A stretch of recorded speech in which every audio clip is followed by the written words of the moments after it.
Se você entrou nesse vídeo, é bem provável que você já conheça a franquia de jogos Half-Life, que é uma série de jogos que acompanha a jornada do protagonista Gordon Freeman, um cientista que acidentalmente criou uma invasão alienígena após inserir um cristal de outra dimensão em um espectrômetro de antimassa no complexo de pesquisa Black Mesa. Nos jogos eles sempre mantinham um ar muito pesado durante a jogatina, por apresentar coisas como morte em massa, gore, tiroteio e por aí vai. Mas em um desses jogos, o que eu considero mais pesado é o Half-Life 2. O motivo disso é que a história do jogo se passa literalmente em uma escravidão em todo o mundo, por causa que uma raça alienígena chamada Combine invadiram a Terra e dominaram cada canto do planeta, resultando em péssimas condições de vida para os cidadãos, a água do oceano literalmente ficando em níveis baixos e até tortura para pessoas que se rebelavam ao regime dos Combine. Porém, quando o Half-Life 2 estava sendo desenvolvido, ele passou por várias mudanças. Algumas dessas mudanças não foram para a versão final do jogo, que conhecemos hoje, de 2004, lançado para PC, entre outros consoles. E vamos ver do que se trata a versão beta de Half-Life 2. Primeiramente vamos voltar lá para 1999, ano em que o Half-Life 2 começou a ser feito. Não se sabe muito o conteúdo que tinha nessa época, a única coisa que tinha sobre era apenas uma artwork do jogo. Nessa artwork se nota que ele teria um clima bem pesado com o passar no jogo, e aparentemente ele ia se passar em algum lugar dos Estados Unidos, Washington DC talvez. Porém essa ideia não foi pra frente e bem mais tarde a história do jogo se passaria em algum lugar do leste europeu. E vamos pular para 2001, onde o jogo começou a ter seus mapas e também os seus personagens feitos e uma história. De cara dá pra ver que o ambiente da antiga cidade 17 carrega um clima bem pesado, com essas texturas escuras e um clima mais ou menos sombrio, digamos. Não, mais ou menos não, tipo, totalmente sombrio. Dá pra ver vários cartazes sobre os Combines, que são os seres que invadiram a Terra e... Bom, e o que falar sobre o céu desses mapas também, não é? Faz parecer que a atmosfera está, tipo, poluída. Parando pra pensar, realmente tem uma resposta para isso. Do porquê o céu tem essa textura, entre aspas. É porque, na verdade, a atmosfera de fato está poluída. Por causa do Air Exchange, que é um complexo enorme. Tipo, por exemplo, ele é enorme, muito grande. Tipo, ocupa um espaço, um grande espaço desértico, assim. E é um complexo enorme que joga ar tóxico, literalmente, pra atmosfera. E isso afeta principalmente nos cidadãos que vivem nessa cidade, nessa versão da cidade 17, porque eles usam máscaras. Mas voltando para a cidade, ela está sendo administrada por um homem chamado de Consul, que mais tarde em 2004 seria o Dr. Wallace Breen. Na versão final de Half-Life 2, esse Consul faria o mesmo papel que o Breen, e ele estaria sendo transmitido por toda a cidade com aqueles telões. Ele teria algumas linhas de diálogo em alguns momentos do jogo. The true citizen knows that duty is the greatest gift. The true citizen appreciates the comforts of City 17, but uses discretion. Enfim, a história da beta seria semelhante à versão final de Half-Life 2, mas, é claro, mudando algumas coisas diferentes, como por exemplo, os capítulos, aspectos e cenários diferentes. Por exemplo, os cidadãos da cidade 17 usam máscara de gás por conta do ar poluído, como já foi dito antes. E além disso, também tinha...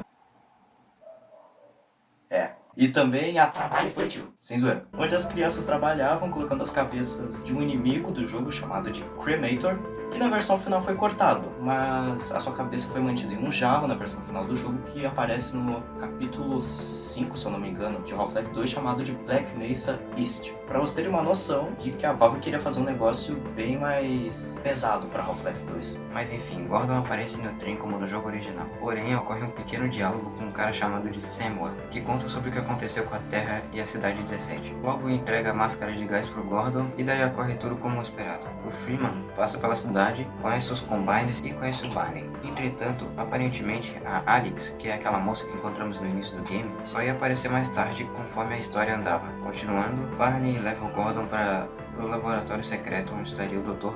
Kleiner. E daí eles pediriam pro Gordon pegar o HIV Switch e mandariam ele para Kraken Base, que logo mais tarde seria Black Mesa East. Daí ocorre um acidente, o Gordon não consegue ir pra base e ele tem que fugir pra cidade 17 para chegar até Kraken Base. E nessa aventura Gordon passa por vários locais, como Wasteland, que seria tipo um deserto, mas na verdade seria uma parte do oceano que foi drenado. Os mapas desse vasto deserto seriam muito explorável, até porque Half-Life 1 não tinha muito foco em exploração, então decidiram focar isso na sua continuação.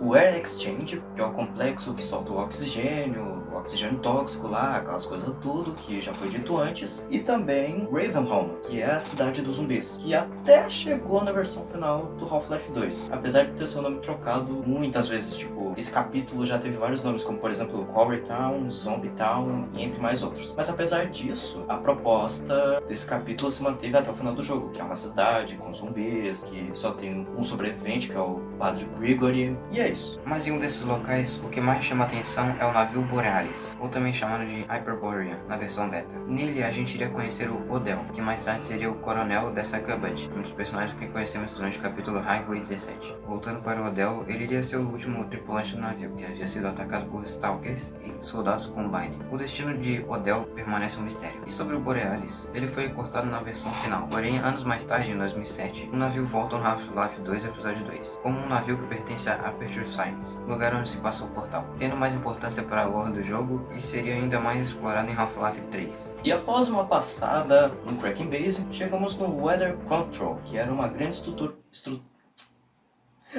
localizada em um local extremamente frio, no Ártico provavelmente. Essa estrutura é semelhante ao Air Exchange, porém ao invés de poluir o ar, ele drena o ar. E após o Gordon causar altas confusões e trapalhadas no Ártico, só aqui na sessão da tarde, ele parte de aeronave de volta à cidade 17 junto com Alex, que estava junto com ele e mais alguns soldados dos Conscripts, que são um exército de rebeldes que fugiram da cidade 17, que logo mais se tornaria a resistência e aquela coisa toda que vemos no Half-Life 2. E eles vão até a cidade, mas o avião acaba batendo num prédio chamado Vertigo, ou também de Skyscraper, sem piadas de 11 de setembro, ok? E a Alex, após a colisão do avião, ela ficou ferida. E então Gordon parte até o Capitão Vance, pai de Alex, para pedir ajuda. E Gordon passa pelos andares do Vertigo até chegar no térreo, assim, nos prédios da cidade, digamos assim. E que é onde estava rolando uma rebelião imensa. Caos para todo lado, como é visto no Anti-Citizen One, que aparece lá no Half-Life 2, versão final, essas coisas. E o lugar tá totalmente destruído, pegando fogo, prédios desabando e vários Striders. E o Gordon vai lá, faz a matança dele, como ele faz no Half-Life 1, 2. E o Gordon encontra o Capitão Vance. E o Gordon vai lá e avisa.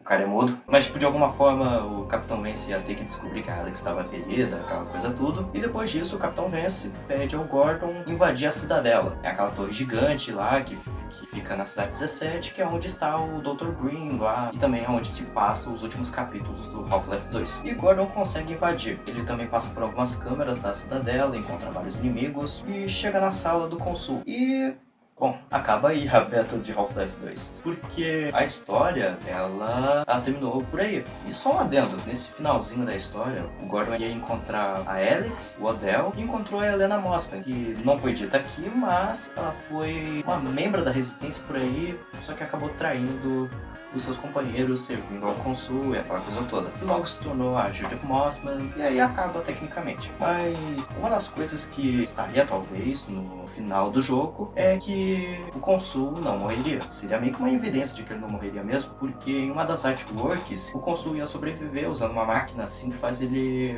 voltar à vida. Não na forma humana completa lá, tanto que na imagem ele vai estar sem braços, aquela coisa toda, mas ainda assim a consciência dele estaria vivo, ele estaria consciente de ele reviveria. Como sabemos, esse conceito do jogo ele foi descartado e virou uma coisa mais leve, digamos assim.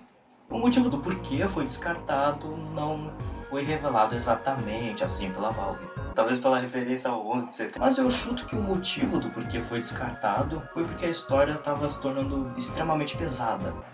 Até para os padrões de Half-Life, não é? E isso foi a história descartada de Half-Life 2. E também esse vídeo não fala toda a história do jogo, porque ela é extremamente extensa e com muita coisa pra falar. E nesse vídeo a gente usou como fonte o canal Radiation Hazard, que é um canal que fala sobre Half-Life, Portal, Garry's Mod e outros jogos da Valve. O link do canal vai estar na descrição pra vocês darem uma conferida. E foi esse vídeo, espero que vocês tenham gostado. Esse é o meu amigo Alisson, ele que fez o roteiro, valeu aí. Valeu, maninho. Muito obrigado por terem assistido e falou. Adiós.